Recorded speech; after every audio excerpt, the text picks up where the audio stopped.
Hitachi ZW220 wheel loader. Customer says it's got a loud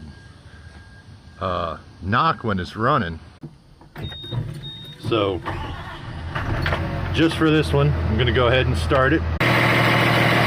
So I just want to demonstrate a vacuum leak. You hear the difference?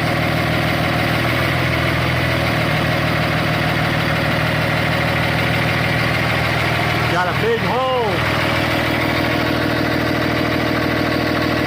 right there. So there's a hole in the intake. So he was on the right track. It's making a weird noise, but I wouldn't call that a knock.